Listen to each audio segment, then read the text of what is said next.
Welcome to the Lean Blog Podcast. Visit our website at www.leanblog.org. Now, here's your host, Mark Graban. Hi, this is Mark Graban. This is episode 62 of the Lean Blog Podcast for February 23rd, 2009.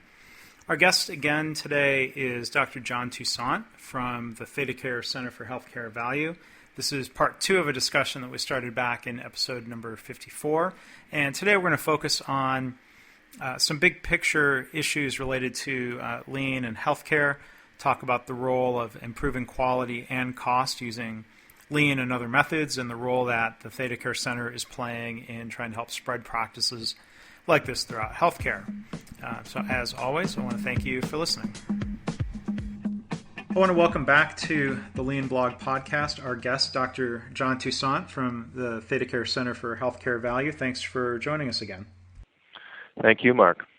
So in our last discussion, we talked about some of the accomplishments and track record at ThedaCare. I was wondering if we could step back a little bit and look at kind of the big picture of healthcare beyond the delivery of care to some of the payer systems and some of the dynamics there. If you have any examples where lean thinking, where reducing waste or over processing, not doing unnecessary diagnostics, for example, has created challenges. Virginia Mason, I know, has reported challenges where they're not getting paid for doing the right thing. Just wondering if you have any perspectives on that, or what can be done to help improve that system. Well, we certainly have had the same experience at ThedaCare that Virginia Mason has had. I talked about in our last broadcast our inpatient redesign unit called the Collaborative Care unit, and what we found after we reduced the total cost of care by 30% and length of stay by 20% and improved quality, that we actually got paid less from Medicare than the units that we were delivering poorer quality at a higher cost. So we have a number of those kinds of examples. Another example is, that as you improve the compliance to the obstetrics bundle, which means babies are born at the right time instead of too early, you have a reduction in the number of babies that are going to higher levels of nursery care, level 2 and level 3 nursery care. And of course, what that means is the revenue then goes down because you're not now receiving the revenue for taking care of those sicker babies. So there's just a multitude of examples like that mean the system's broken from a incentive perspective. I think a lot of people recognize that. And so there's a lot of energy right now to try to begin to figure out how we're going to change it. We're working on several examples. I actually, through the ThedaCare Center for Healthcare Value, have been trying to identify different markets around the country where people are beginning to try to address these issues. I think employers are tired of this mess, and they have begun to partner with provider organizations like ThedaCare and others to actually, reduce their total health spend by better managing their population of employees. And so we're starting to see payment systems that are based on employee health outcomes rather than how many patients come into the clinic every day. It's more of how well can you actually manage a group of people that have certain diseases. So I think there's some interesting experiments going on, but we need a lot more. So you talk about paying for outcomes. That really does start sounding like value instead of kind of this long history of paying for activity. The work that was done instead of the proper outcomes.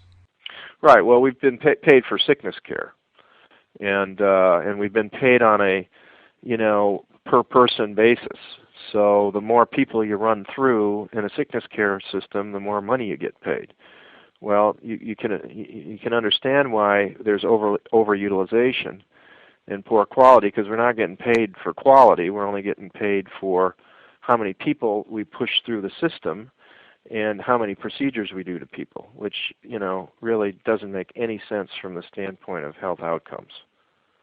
trying to gauge your optimism for how broadly or how quickly some of that might change, either through private payers or through government payer structures. What are your hopes there? Well, I think that you're going to see, and we are actually. I'm working with several around the country now. You're going to see employers taking this this issue on directly, because they're the ones that have all the pain at the moment. I mean, the government has the pain too from a Medicare perspective, but it's hard to change anything at the government. Whereas an employer, especially a self-funded one, can change the thing tomorrow. And so what we're seeing is that employers are beginning to work with different provider systems around the country, and they're going to them and saying, you know what, my total health spend is out of control. What I need you to do is sit down and help me design a different delivery care delivery model. And what's interesting is the people that understand lean are able to do that, because we're always constantly building value streams around value to the customer. I mean, the whole purpose of lean is to understand what we're delivering as a product from the standpoint of is it creating value for the customer or not. And when a provider system works with an employer group, they know who the customer is. The end customer is the employee, but the employer who's paying the bill is a customer in the process too. So when you talk about value, and maybe we can transition a little bit to talking about the ThedaCare Center. I mean, I guess it's striking that it's not called the ThedaCare Center for slashing healthcare costs. It's obviously it's called the ThedaCare Center for Healthcare Value. When you talk about the origins of the center and what some of your aims are for helping improve healthcare through that center. Well, we believe that there's at least $1 trillion of waste in the American healthcare system, and because of that, we believe that there's a huge opportunity to improve. Now, as you remove waste from systems, the things that happen are your costs go down and your quality goes up. And so it really, in value, is really cost over or quality over cost. So what we're focused on is improving the quality and lowering the cost, which is really what if you're doing lean right, that's what you should be seeing.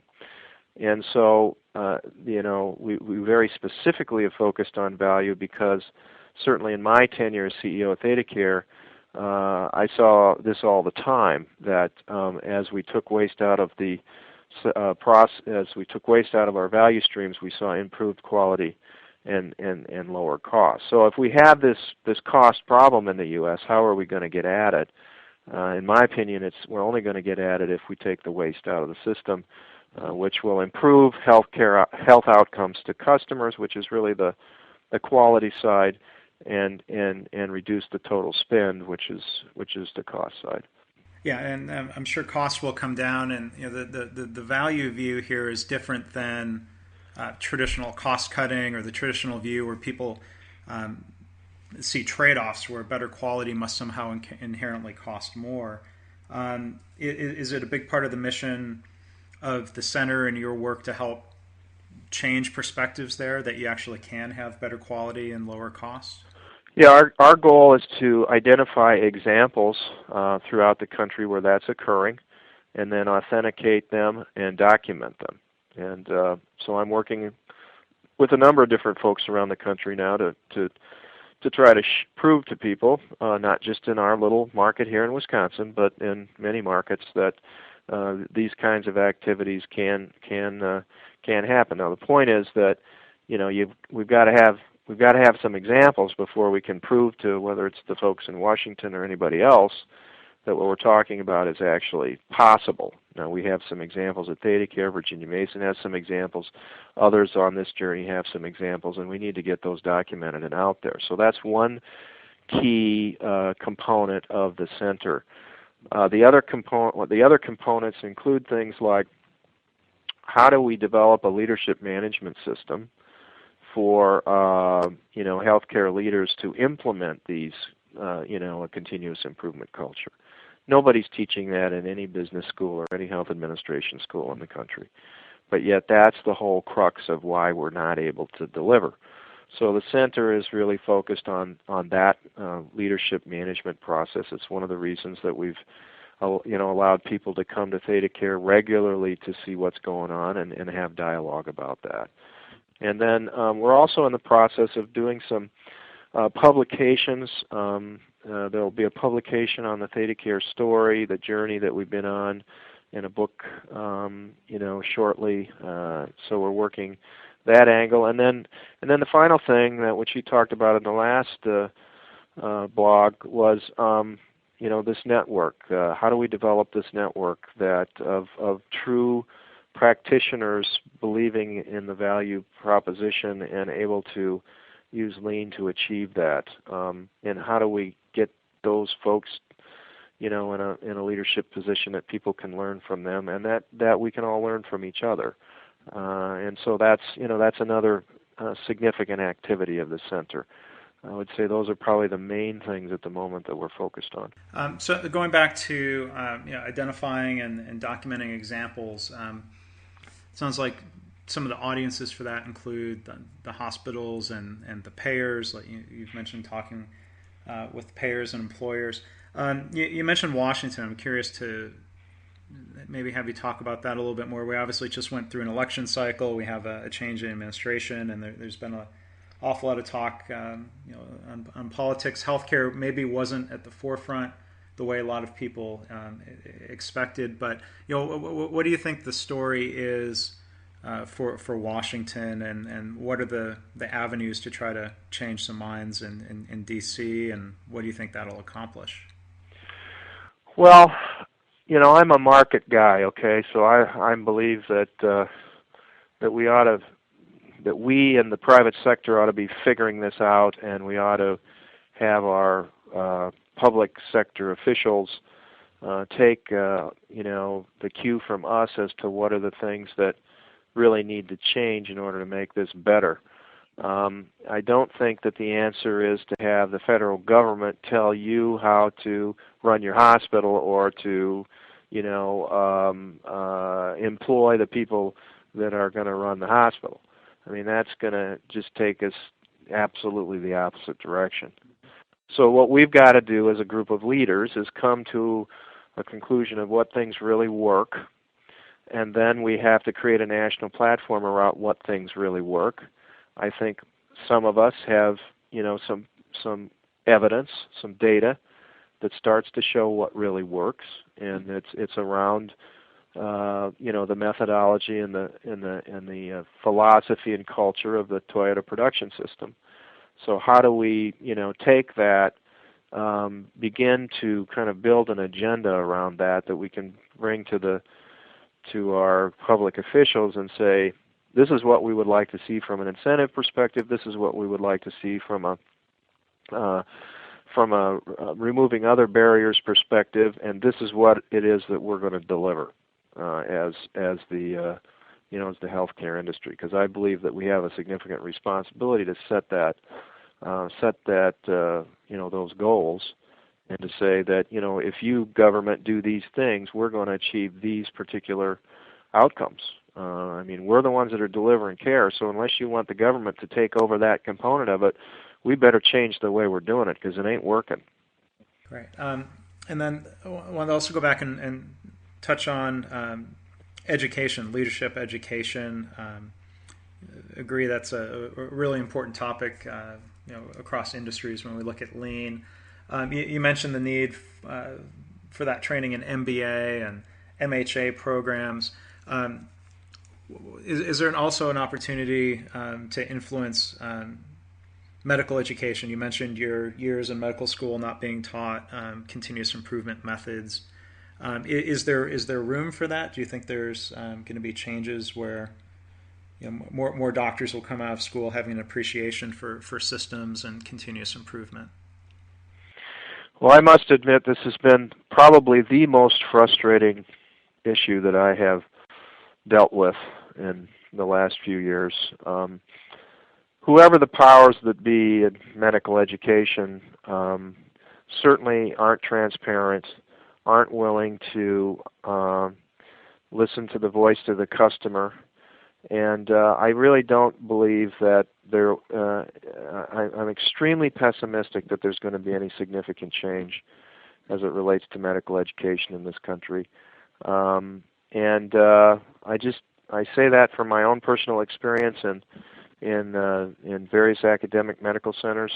I think that it's I don't know what it's going to take to change that, but there is this impenetrable field where quality improvement does not seem to be a high enough priority for it to matter, and I think it's a terrible state of affairs. But I must say that this is the one area where I've not been able to get any traction. So anybody that's listening to this, if you have suggestions for how we might tackle that, I'm all ears.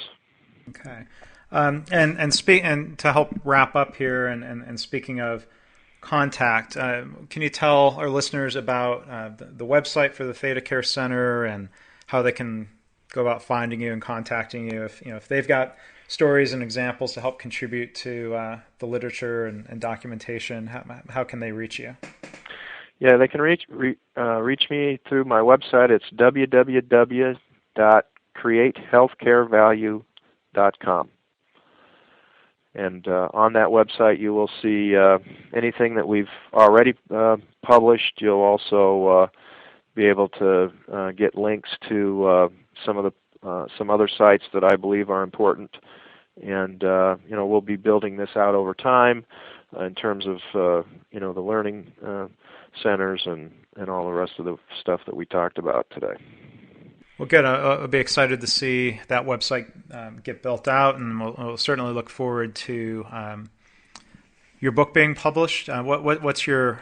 I know from experience this can be a little hard to predict, but what's your expectation for when that'll be published and available? Well, yeah, we have our first draft to the publisher this week, so you know better than I, Mark. It's probably a ways off. But we're working on it, and hopefully it'll be. And it basically is all of the things that we screwed up.